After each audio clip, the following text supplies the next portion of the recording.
यश तुमने जो अभी दिल की बात की थी ना, उसके तुम्हारे पास टेक्स्ट आया, उन्होंने कहा कि यश को बोल दो, कहते क्यों किसी की याद में रोया जाए, क्यों किसी की याद में रोया जाए, क्यों किसी के ख्यालों में खोया जाए, बाहर मौसम खराब है, क्यों ना रजाई ओढ़ के सोया जाए।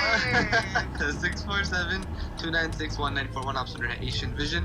टोरंटो में जो है वो नेथन फिलिप्स स्क्वायर पे है 8 बजे से लेके, और शुरू हो चुका है ऑलरेडी। अगर आप ब्रैम्पटन में हैं तो ब्रैम्पटन डाउनटाउन में आपके लिए फायरवर्क का इंतजाम किया गया है।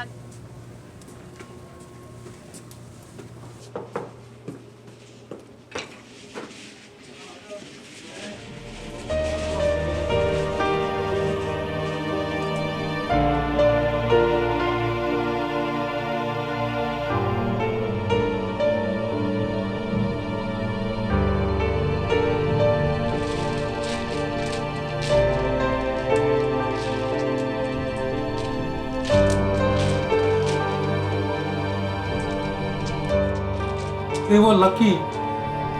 Many of the other family never got anything back. Well, my father, I think, imparted a lot of his humor to us. And then married to this guy, I had to overcome all my anger and everything, right? It broke you down. लंबा लंबा रात है, सुबह कब आएगा ये इंतजार, बड़ी तकलीफ है। To him, what he remembers the most from his time there in the confinement is the fact that every week family members were allowed to come and meet him, bring some food, some kind of comfort.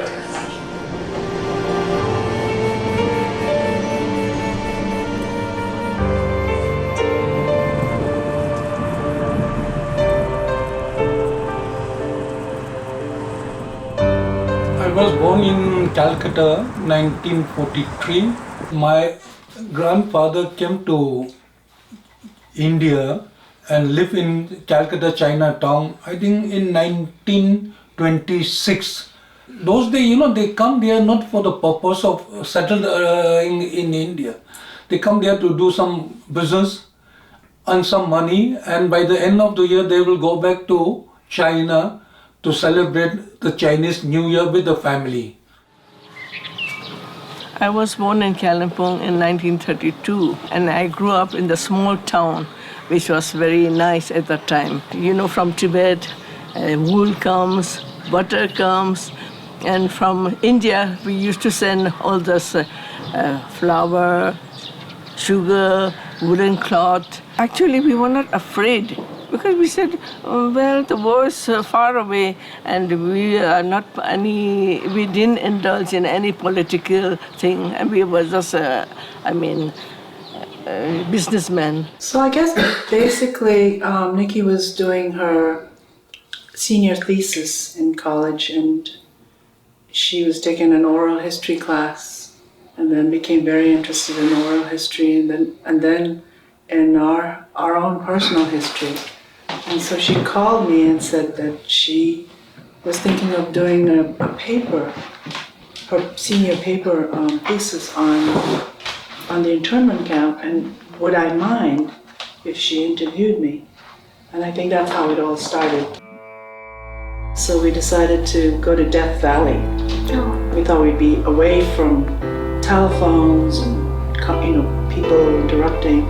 I said, you have me for 5 days, you can ask me anything you want.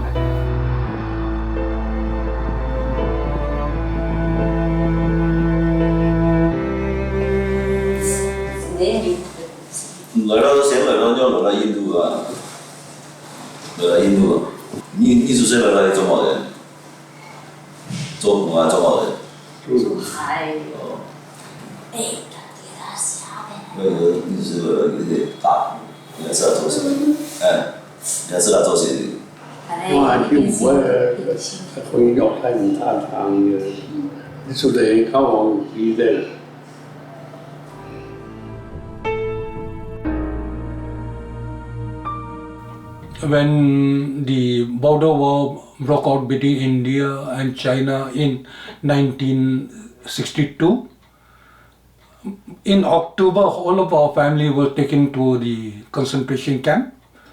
My father pleading with the police officer that let the students stay back. They are doing their schooling and all, very vital time and all that. The police officer says, sorry, we have to obey the order. The arrest warrant is for the whole family.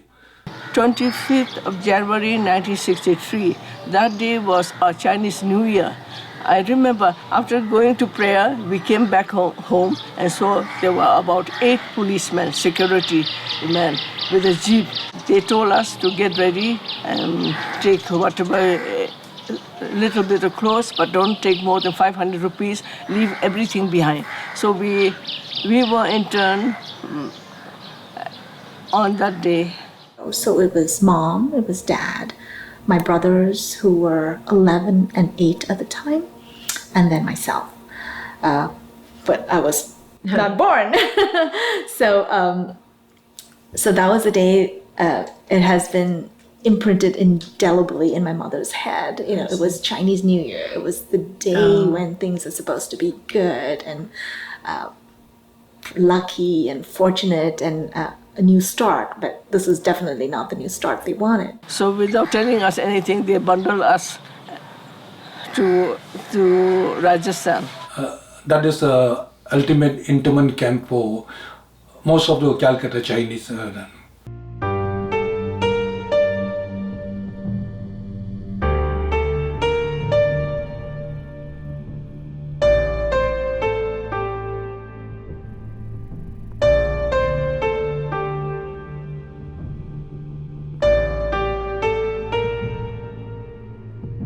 When I was 14 years old, my twin sister and I was there for 2.5 years with my parents. We have no freedom. We finally were given food to eat. We didn't know where to put it. And so somebody had found a cover of a tin, and he had eaten his bit, so his gruel, so he said, here. So we had to use that. Yeah, the cover. When we were in the camp, my father was so sick. He was taken to the hospital more than a month.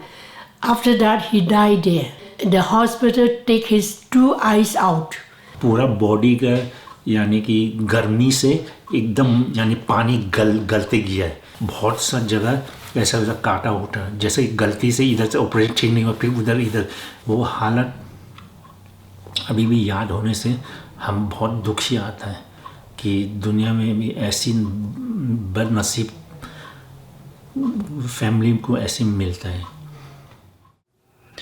And essentially our family kind of broke apart. We never was a family again.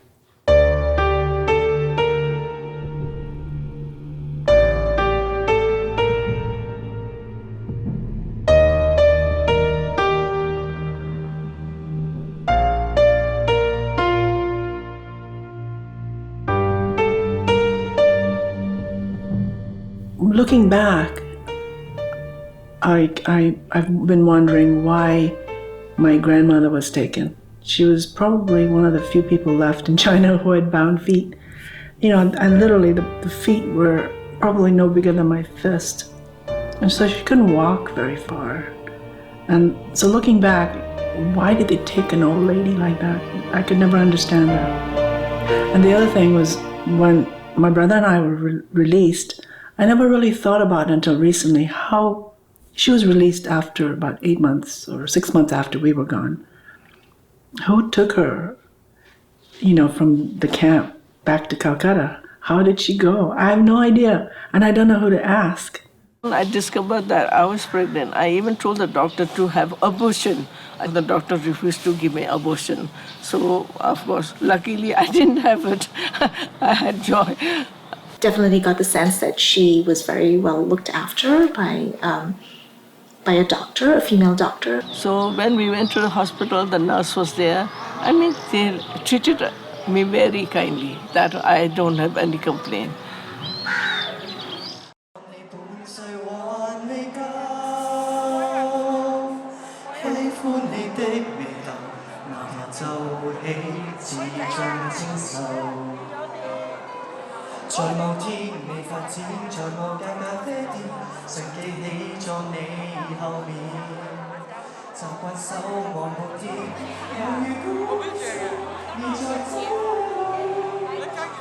I remember one of my friends, grandfather and grandmother got deported by pushing through the Sikkim border.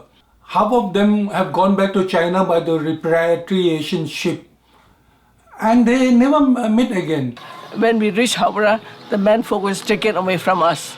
And it was in July the 1st, it was raining. And I said, where will I go with the 3 kids and not a pie in my pocket?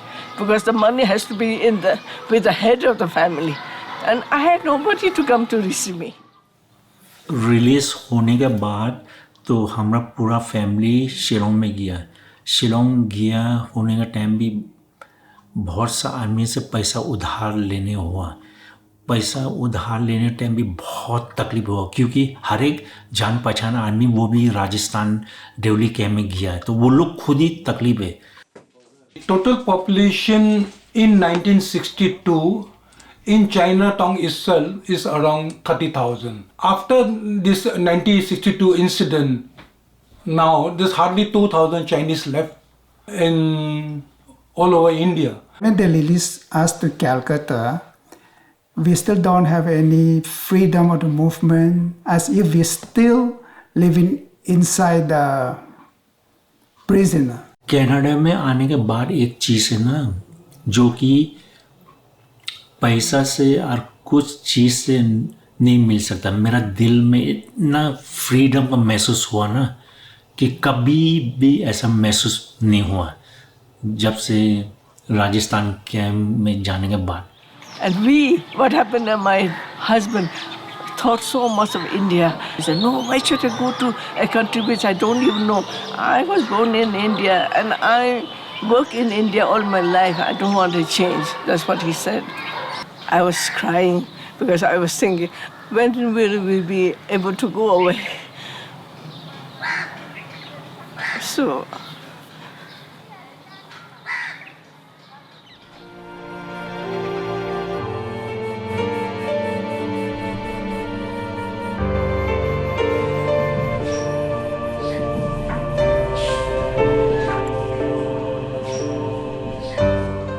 what he was saying is that to the Indian government, he never really had any kind of revenge, or he didn't have any kind of.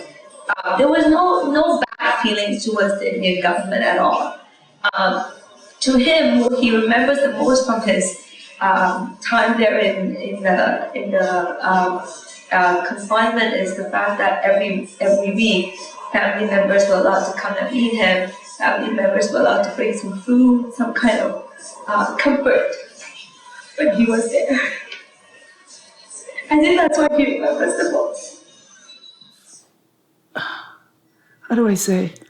My emotions kind of dried up. I was never able to cry for almost 40 years. Nothing moved me. Sad stories, movies, saying goodbye to people, nothing.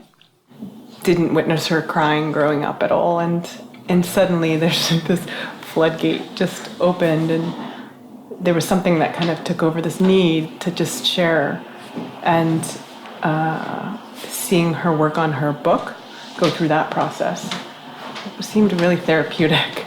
So now I can't stop crying. I cry when I talk about it, and now I talk to everybody about it.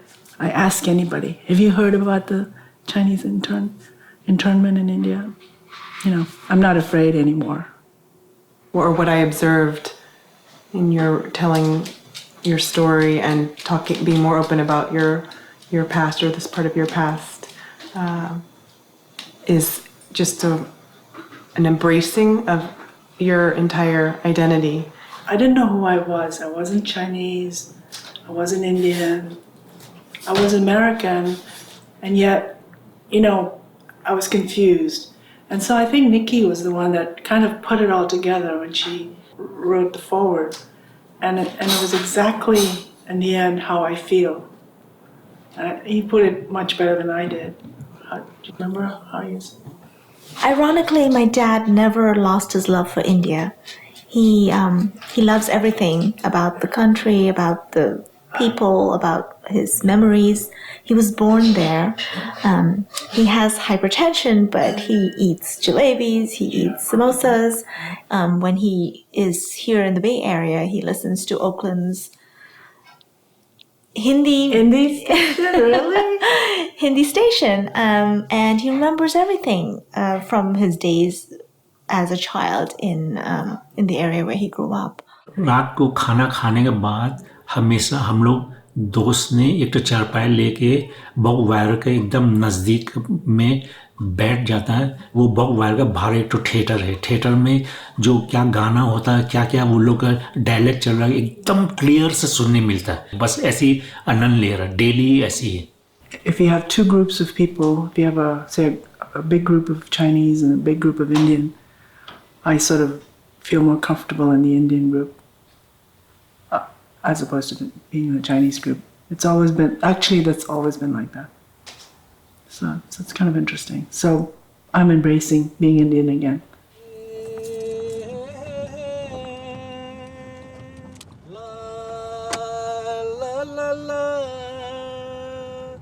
फूलों का तारों का सबका कहना है, 1000 में मेरी बहना है, सारी उम्र हमें संग रहना है, फूलों का तारों का सबका। They have suffered mentally, physically, and financially to a great extent. And now looking back more than 50 years ago, everybody make mistake, and I think we deserve to be told that the authority of that time was doing wrongly and apologize to us. That will clear a lot of pent up fear and anger inside. Just a small word of apology that there was a blip in the history would have made us all feel a lot, would help bring closure to this very unfortunate incident,